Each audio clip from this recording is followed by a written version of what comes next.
Yes, guys, welcome to another episode of Hope Podcast, which means helping other people everywhere.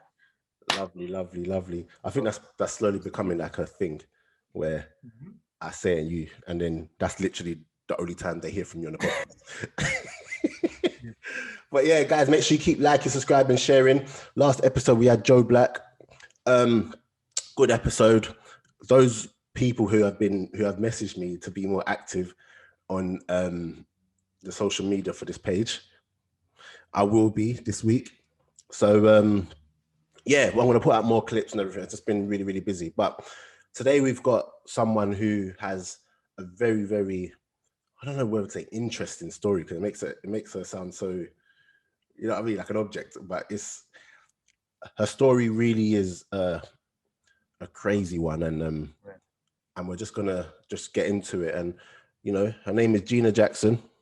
She's gonna come and tell you all about herself.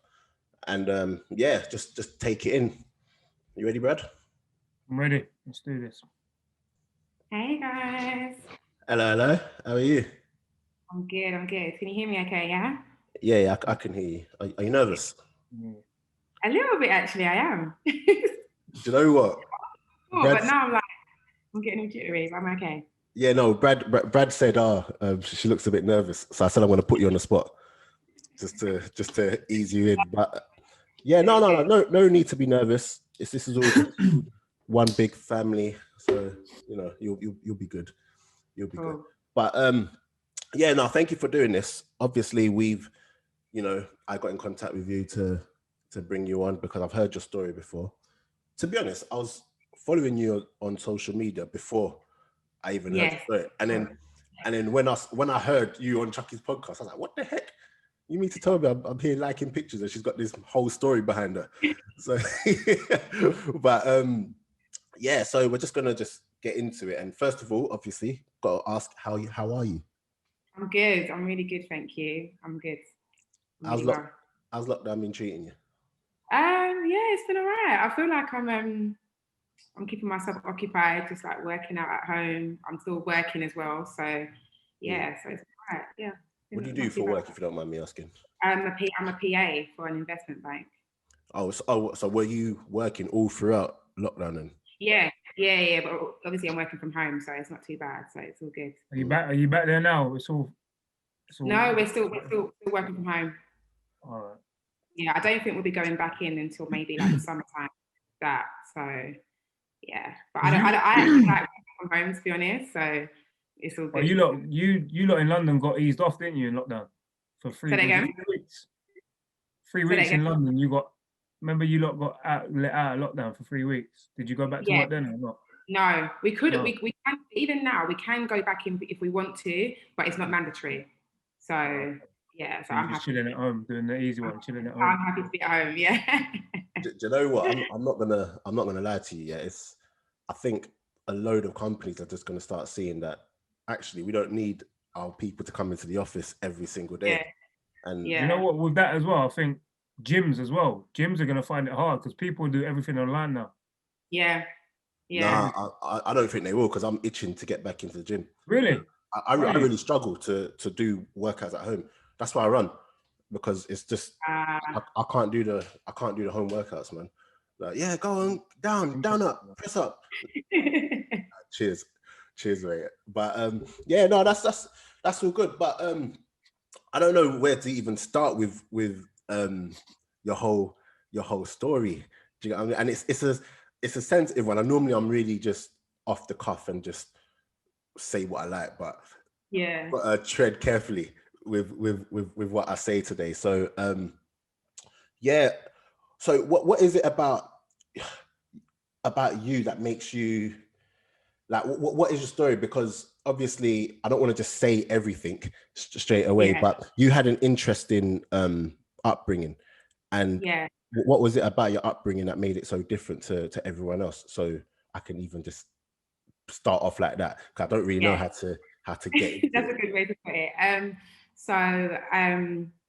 So I'll just say it off. I know it's not easy to say, but when I was about 3 years old, 3 or 4 years old, my dad murdered my mum. So my dad's been in prison now for over 30 years, serving a life sentence. Well, life is in terms of this country. So yeah, so after my mum passed away, I had to I lived with like family members. I went to lived with family members for a while, and then that didn't turn out very great because we was being mistreated and stuff like that. And then eventually I was put into foster care at the age of 11. So yeah, that's a bit of my story. Did you have any siblings, any brothers or sisters? Or yeah, so I had an older brother, so he was 5 at the time when the crime happened, and yeah, so we were still together. So when we moved, so we actually went to live with my auntie, who's actually my dad's twin. So we didn't get put with my mum's side of the family. We got put with our dad's side of the family, because by the time that he went to, by the time that the trial happened, he was able to sign over custody to his side of the family. So my mum's side of the family wasn't able to get access to us at that time.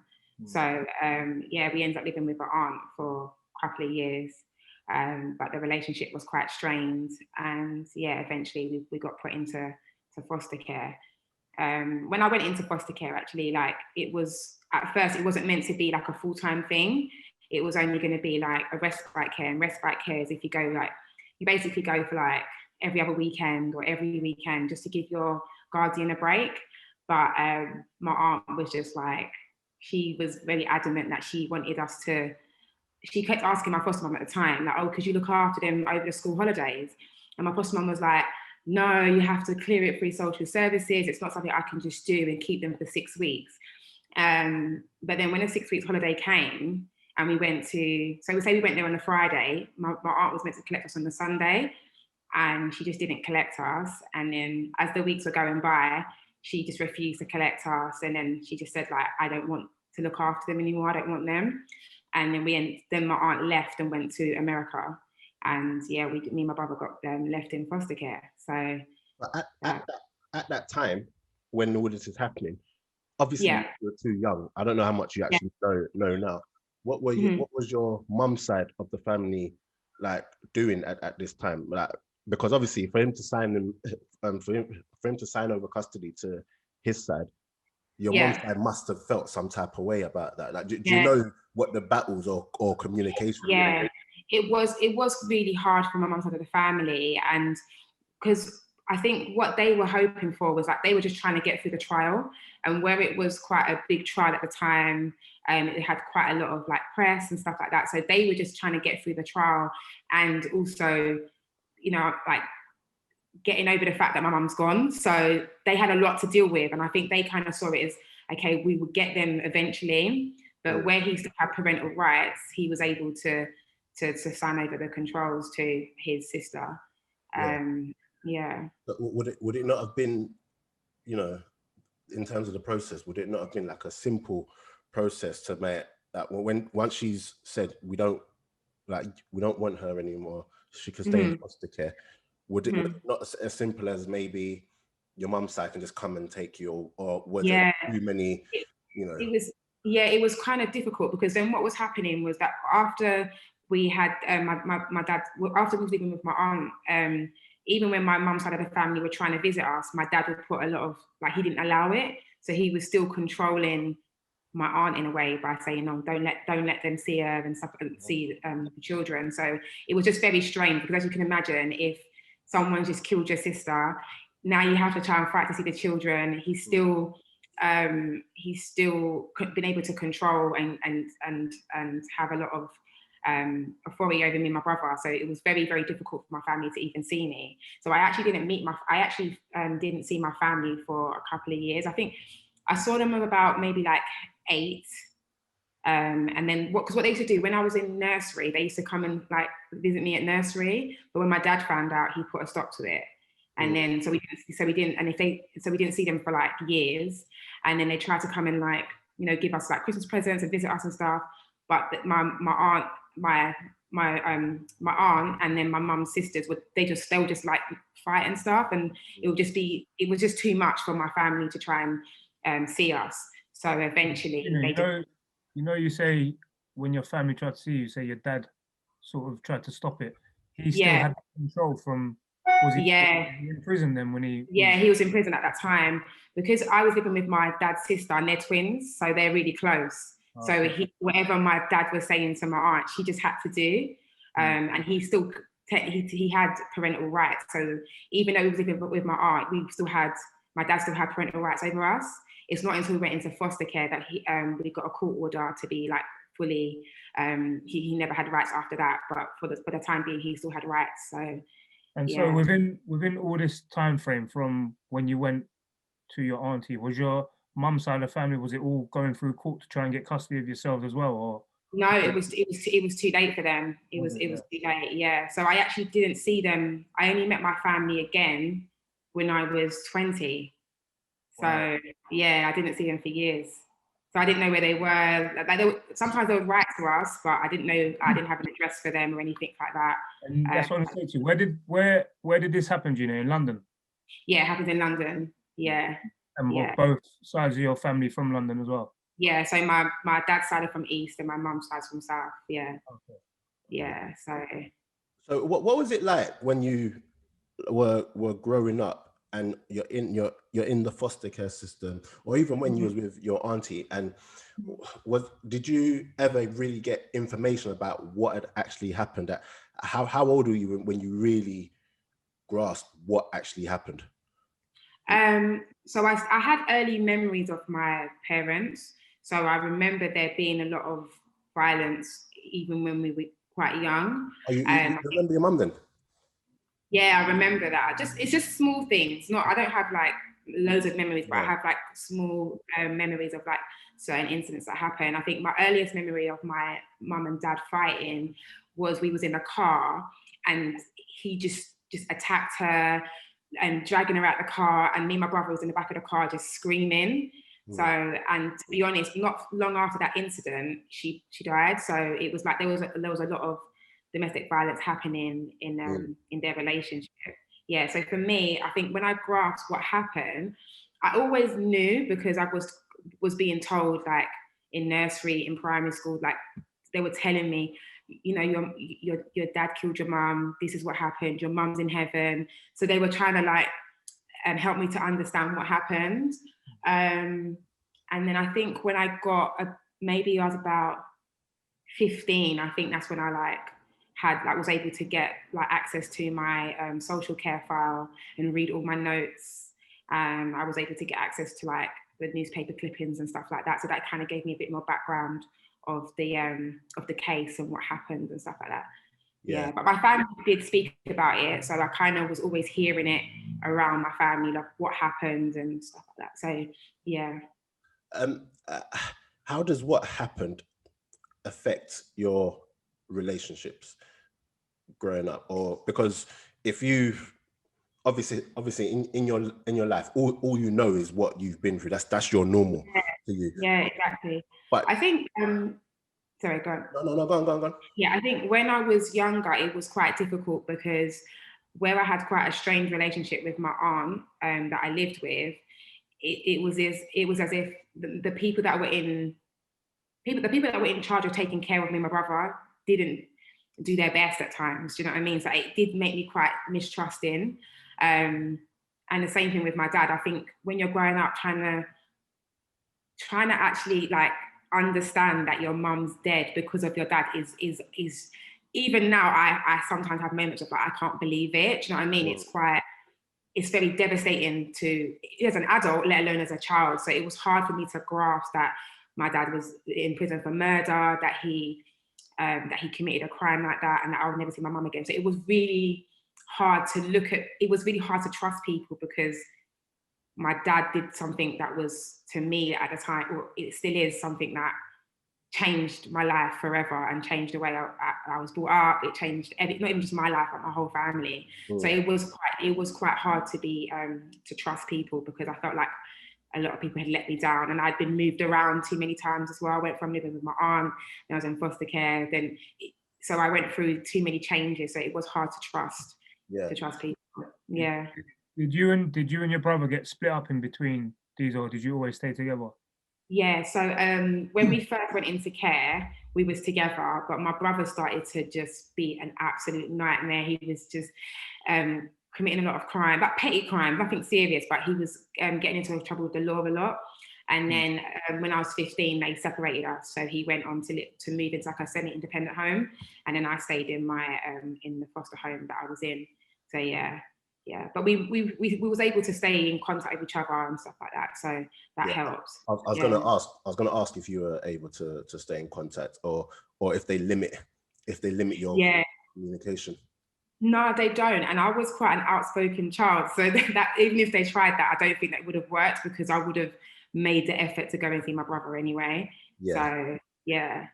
What's the realities like of growing up within like the foster care system? Because obviously from the outside looking in, it just looks like you get a home and you stay there for however long, but it's not a good situation, but it's comfortable. Like, what are the actual realities of what it was like for you? Do you know what? It's a lot of changes. So when we was going through respite care, you can get different carers. So sometimes maybe like for a year you're with one carer, and then another year you're with someone else. So there's a lot of changes. When I finally went into foster care, my foster mum was amazing, like Jamaican lady. She was a lot older, just like old school, you know, like she could cook. So I was living good, you know what I mean? And she really wasn't like a blessing, like to fall. Like when I knew that I was going to live there, I was like, oh, she was amazing. I was happy. But it's just a lot of changes.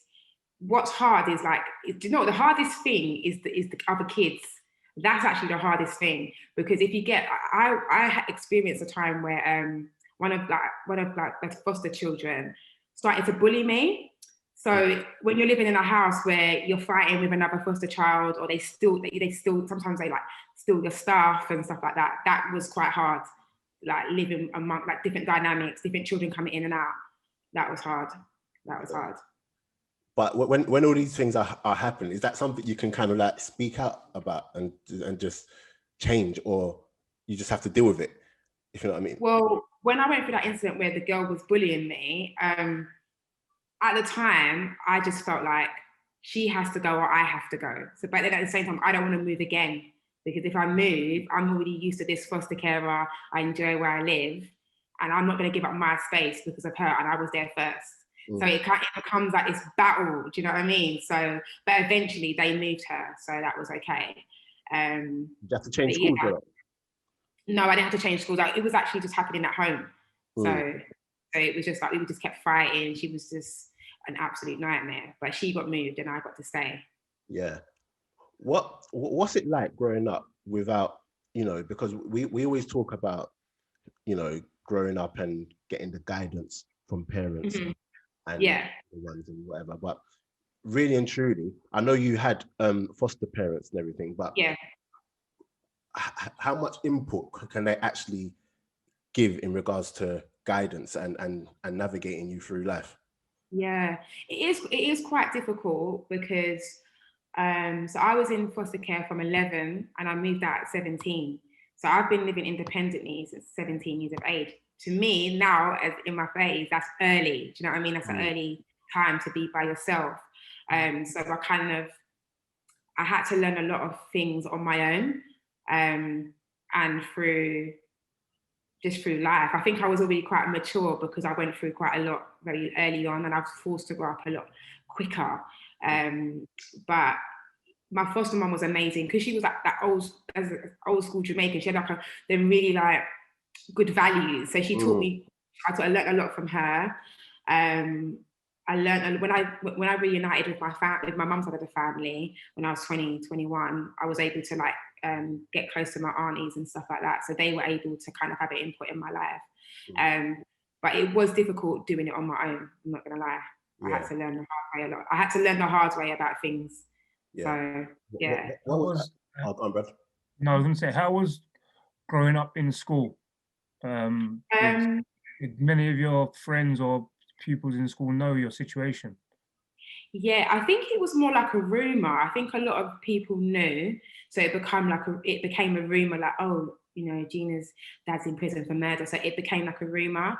But I was quite a big character in school, so people liked me, and I think I didn't get picked on because of it. I think people just accepted me, but it was something that was, even if people didn't know, it was something I had to carry. So it was a burden for me, because if I met people or if I made friends, even in adulthood, making friends, and people ask you like, oh, where are you from? Where's your mum from? Where's your dad from? And what did your dad do? It's like that kind of awkward moment of like, oh, I can't actually say that my dad's in prison. I can't say it's even hard to say that my mum's passed away.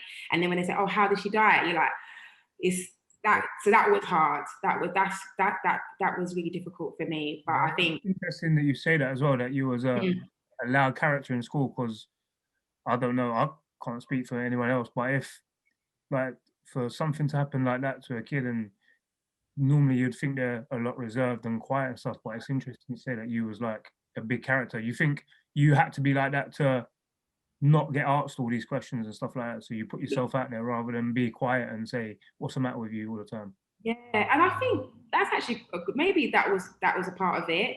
And I think I wanted to be in control, so I didn't want people to. I wanted to be in control of my story. I didn't want to like have to say it. So it's true, maybe my character or my being loud, it helped people not to ask me such questions.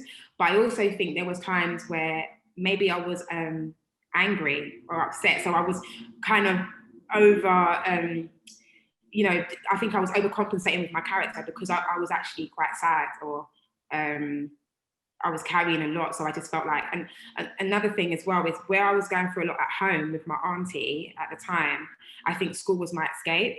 So I had to enjoy school, because at home it was awful, it was terrible. So I think school was a time where I could just be myself and just make friends and be bubbly. But at home it was really hard, really hard. You see how you say that, you know, you were carrying a lot of emotion and going through stuff. At what point were you able to release? I was just about to ask.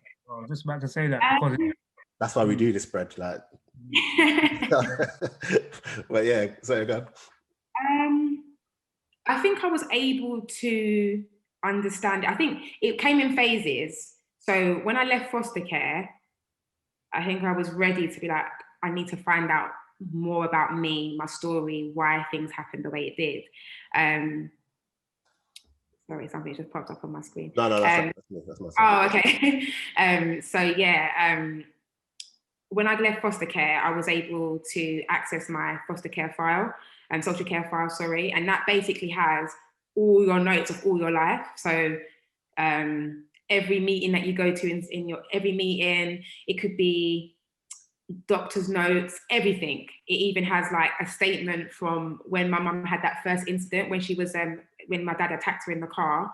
It even had her statement of what happened that day. So it's just got everything in this file. And I think reading through the file, reconnecting with my mum's side of the family, I was able to get, when I reconnected with my mum's side of the family, I was able to ask them their side of things. So I was like, okay, what happened? You know, what was your experience like with my dad? What was he like? Because I was only getting one side from my dad's side. So when I met my mum's side, I was able to get like a complete picture and understand where they were coming from and like piece everything together. And that kind of helped kind of like my healing, and I was able to come to terms with a lot of things. And that's where I was able to talk about it, because I was like, okay, I'm okay now. I've pieced it all together. I found my family. I know myself. And yeah, that's when I started to kind of like share it more, like YouTube and stuff like that. So yeah. Did you feel like you had no family when you were growing up? Yeah, so I literally didn't. I had pictures of my mum's side of the family, and that was it. I didn't know where they were. I didn't know any of my cousins. I did used to get birthday cards from them, but they never gave me their address, so I didn't know where they were. So for me, I only thought I had my dad's side of the family, but I knew I had this other side to me, but didn't know where they were. And how did you guys find each other? You know, it's a crazy story, because I think there was a person that worked So what it was, my aunt decided to try and find us, and she thought she thought we moved to America. So she just thought, all right, let me ring around the social services in the UK first and see if any of them like could tell us any information, because I don't think they actually knew we were in care. I think she heard from a friend that we were in care. So she rang around and then she got through to Newham Social Services, and the person who picked up was actually a friend that knew her. So when the friend picked up, she was like, oh, it's me. And she said, look, I can tell you the information. I know where they are. I'll call you back. And then they started speaking. Then she forwarded on my social worker's contact telephone number to my aunt. Then the social worker told me, look, I've got your aunt's details. Do you want it? And yeah, that's how we became reconnected again after that.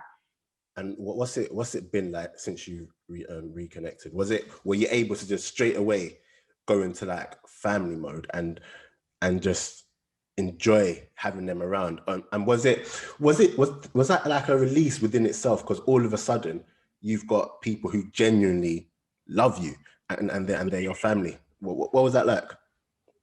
You know what? It was amazing. Like it felt like, you know, like in movies, and you're like, oh my God, and you're running towards each other. Like it literally was like that. And it was nice because like I was able just to look at them like, oh my God, we look alike and stuff like that. So that was kind of crazy.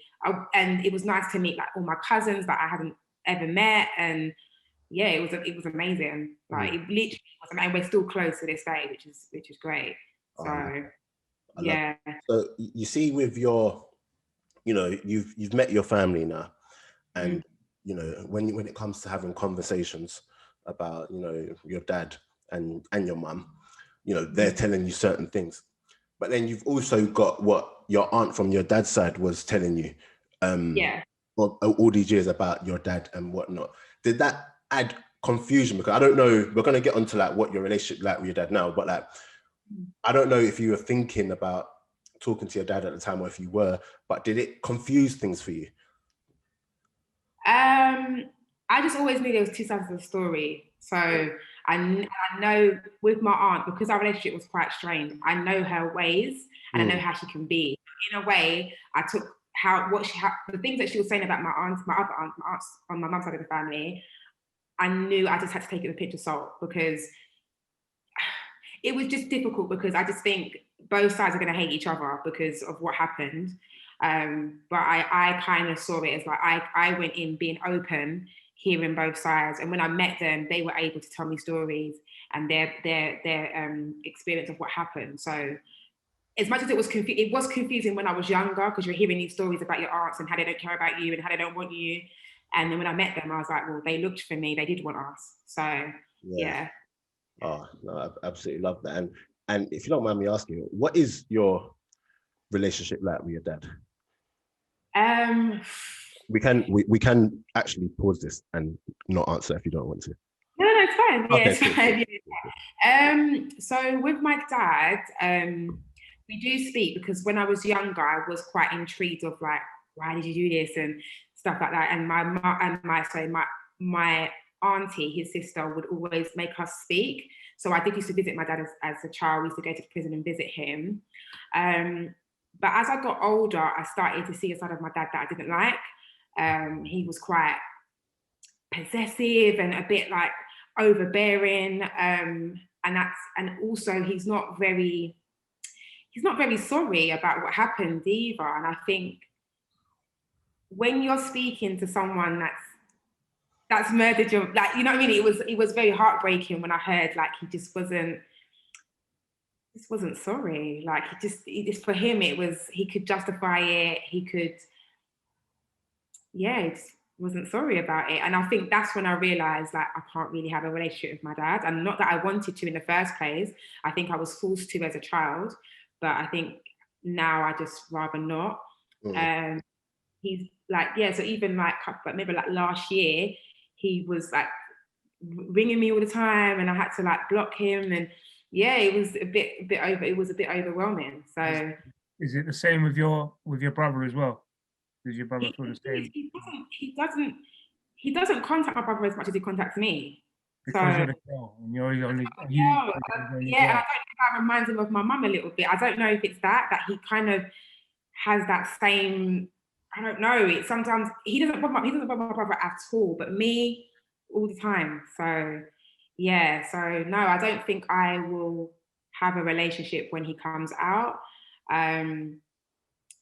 So yeah. Does the thought of, in fact, I'm going to ask that question in a second, but you said that he doesn't really seem like he's sorry. Was there ever a time when the penny dropped, when you was like, this guy actually hasn't got any sort of remorse? Was there ever a moment, or was it just like a gradual thing? Do you know what? I feel like at times he would say something, and I think, oh, maybe he is, and then he'll switch on me, and I'll be like, you're not sorry. It's like, so he would just play games. It's like he will say one thing, and then weeks later he'll say something else.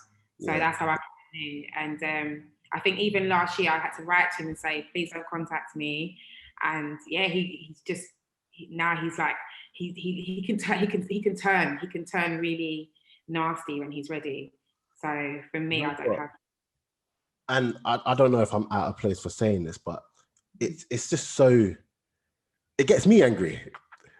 I know, it's unbelievable. Like you think that, like, sitting away in a cell for all of these years with nothing but your thoughts, that you'd be able to just look back and just be like, look, you know what, I'm sorry. You know what, even in the immediate aftermath, you'd think that someone could be sorry. But to hear you say that, it angers me, and I'm not even going through it, man. So I'm sorry that you had to go through that. Do you get a lot of that, by the way? People like, I'm so sorry, every minute apologize.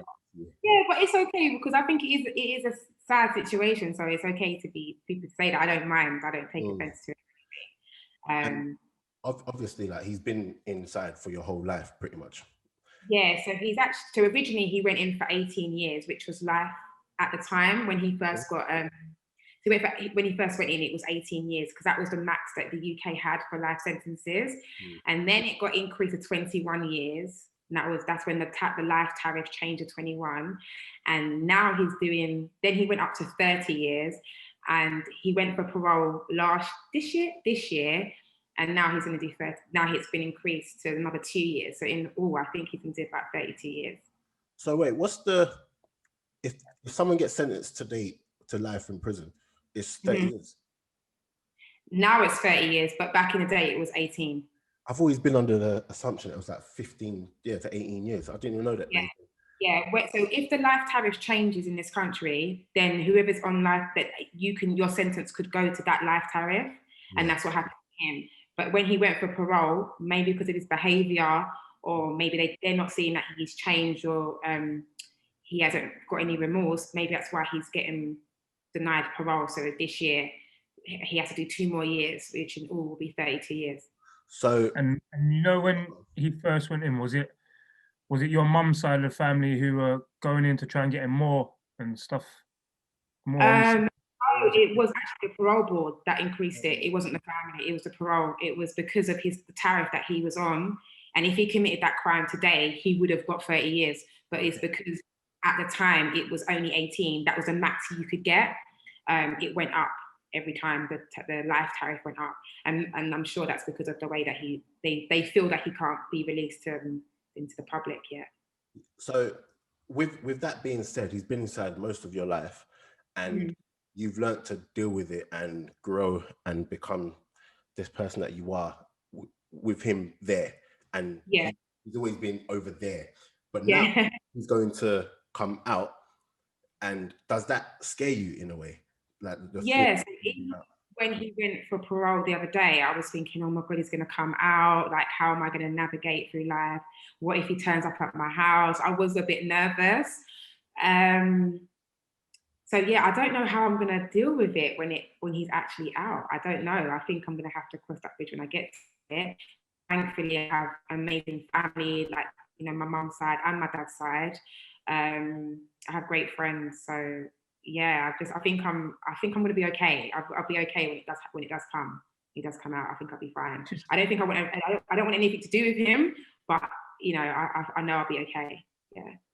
Just mad. It's just, as you just said there, Daps, it was annoying you. Like, listen, getting me angry as well, that for what he's done, you shouldn't be feeling the way you're feeling because he's coming out, if that makes sense. Yeah.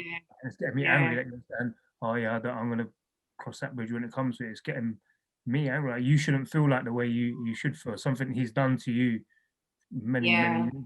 Like, it's getting me crying as well. It's crazy, and then sometimes I have moments where I can't even believe it, and it feels surreal to me sometimes.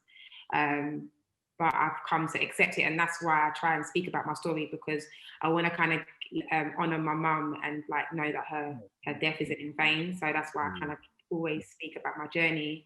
And I know that not a lot of people have been through it. Not a lot of people's parents are doing life sentences or have committed murder. So I try and speak about it because I know how isolating it can be and how of a heavy burden it is to carry. But now I feel like I'm able to speak about it. So yeah, that's one of my ways back to him, basically. That's one of my ways of like letting my dad know that even though he's done something crazy, I've turned it into good. So that's a way for me to move forward. Mad. Go on, Brad.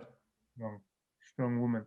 No, I was gonna say, you know, when you got back in contact with your mum's family, when you said you were 20, did that cause a rift between your dad's side of the family, or did you feel like you was in the middle of a battle there? Did that cause a rift with your auntie who you were living with before? I think by the time I met my mum's side of the family, I decided that me and my aunt on my dad's side, we no longer speak because of the way, I don't want to like drag her, but like the way that I was treated as a child and stuff. So I decided like, okay, I'm done. So I was kind of free to see my mum's side of the family as I please. So it was, but when I was younger, I did feel in between two families. It was hard, and because you're just in the middle. And even now it is tough because I'm seeing, when you see like the hurt on both sides, it's kind of hard. It is really hard. And sometimes I feel awkward, like when my aunts talk to me and they're like, oh, your dad this, and it's like, it's still my dad. So it's like, I feel bad sometimes, but even though it's not my fault, you know, but it can be quite tricky, especially if I'm having like I always think like if I have a party, I can't invite the dad side and the mum side, and then I can't have like certain aunties and uncles together. It would be just no. So that can be quite awkward. Moving on to a brighter note, has this affected like your relationships in life? I think at one point it did. I don't think now it doesn't. I think when you know the depths of what a man can do, especially because my mum went through domestic violence. So for me, it kind of made me realize that there's a dark side to everybody. So it did affect me for a long time. But I had to work through that and know that not everybody is like that. But it just made me realize how dark some people can be. But now I think I'm much better. Yeah. I'm not gonna lie, like you're so good, because if I had gone through what you had gone through, it would affect me in a relationship, 100%. So even for you to get to the point when you've got that outlook where you can just look at it and be like, everyone's got their dark side, in itself is a big deal, because I wouldn't even blame you if you turned around and said you get triggered all the time. Like if you're, let's say you're talking to a guy and you know, or not even a guy, just a man, whether it's a friend or whatever, and they might raise their voice or whatever. Does that trigger you? I don't think I allow, like, I know that I would never allow a man to put his hands on me, and there's certain things that I just won't allow in a relationship. And thankfully I've not experienced that in relationships.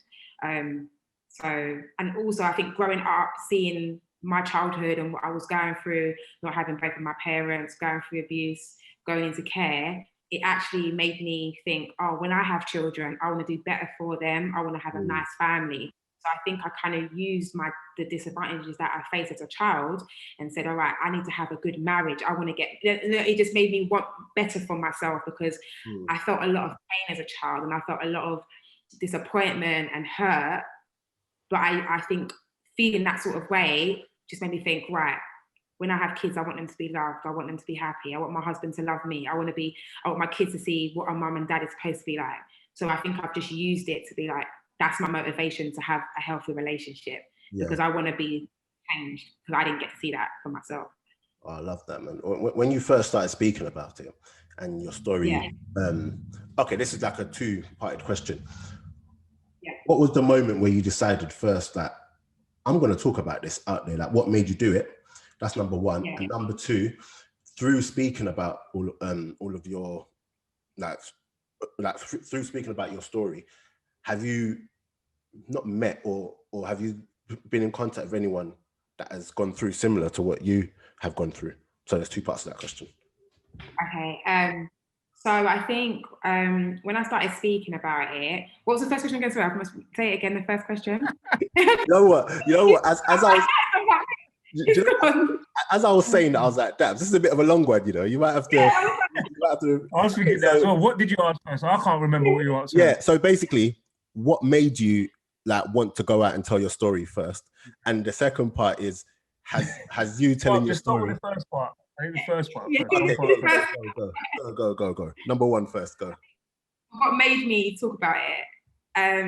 I think for me, I always said to myself, I want to speak about it eventually, because I know that not a lot of people have gone through it.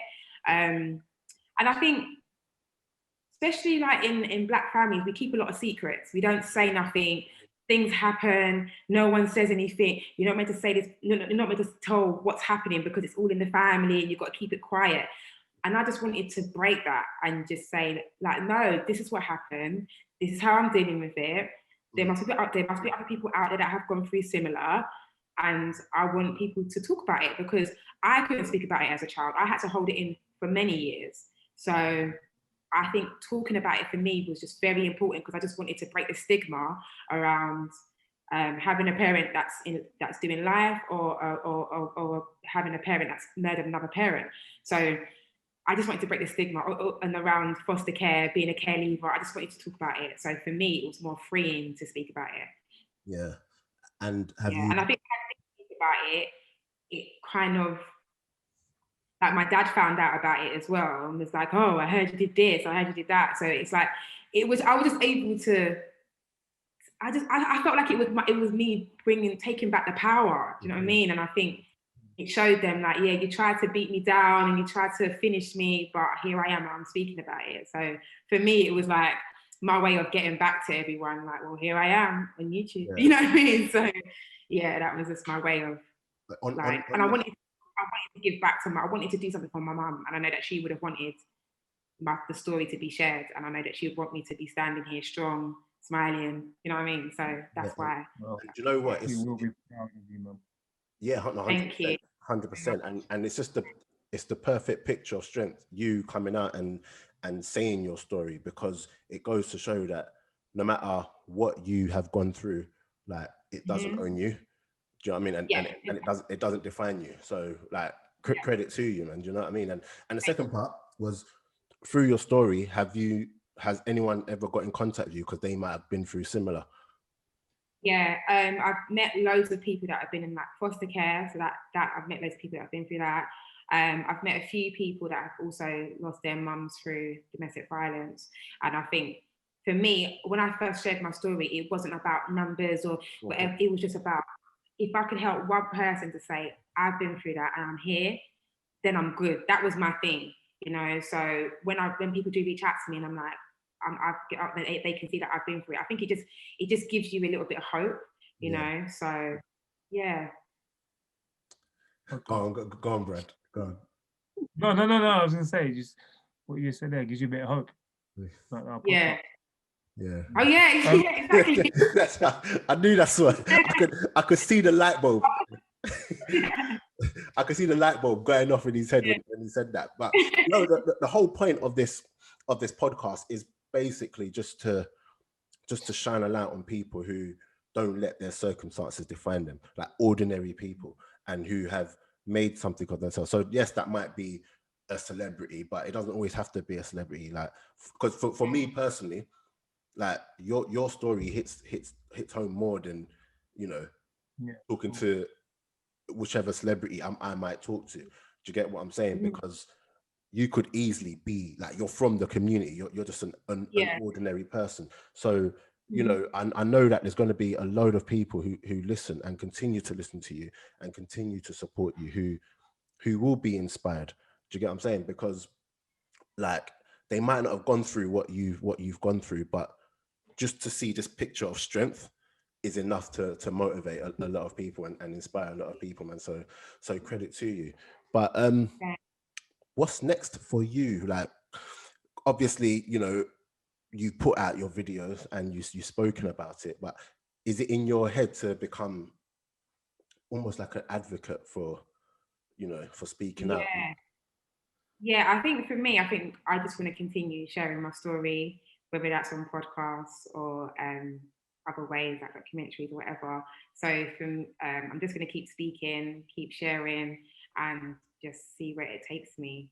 But yeah, I'm not going to stop, basically. Yeah, I'm always going to be talking about my journey, and yeah, I think that's just all I want to do.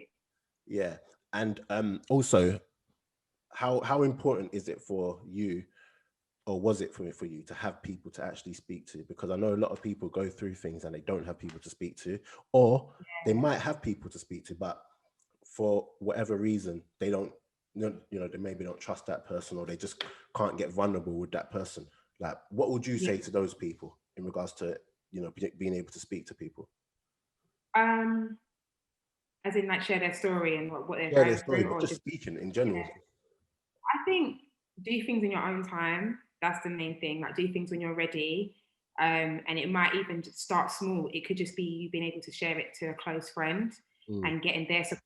And then once you've got a couple of friends that are backing you, or family members, then you know if you want to speak out further, you can. But I think just take your time. If you're not able to speak, write it down, journal, so that you can get it out of you. But yeah, I think find someone that you trust to be able to really confide in. I think that's the starting point. And know that there are people out there that care. Yeah. And what's your overall mental state like now? Really good. I'm really, really good. Thankfully I'm in a good space. Obviously I still have my moments where I can feel low or feel sad about certain things, but I know how to navigate through those feelings, and I know that they are normal. But overall, I'm really, really good. Really good. Oh, absolutely love that, man. But Gina, thank you so much for coming on. Thank you for having me. Thank you. To be honest, I could go on a whole. You know, we'll probably do another podcast when things open up. We'll do something properly. And but yeah, no, like, thank you so much for sharing it. And does it ever get? I know you want to talk about things, but does it ever get to the point where you're like, you know what, today I don't want to talk about this? Yeah, I have those moments, because I think it depends on where if I'm in a bad space, sometimes I can feel like, okay, I don't want to do this today. But those, I know how to, if I'm feeling that way, I'll know that, okay, this isn't a good week for me, let's do it next week, you know. But mainly I'm okay to speak about it. So yeah. Okay, that's good. Well, again, thank you so much for coming out. I mean, for coming on and talking about this one, and keep going with the workouts, you know. Yeah, they're definitely working. So yeah, absolutely, I'll be working out. Yeah, I need to put some weight on now. I feel like I've lost too much, so I need to put on a little bit. Yeah. Okay, if there's one thing, girls, you're never happy. Yeah, you're never ever happy. Exactly. Never, ever happy. Yeah. If there's one thing I know about women is when they start talking about their weight, just come out of that conversation. Come out of that conversation. I'm not involved.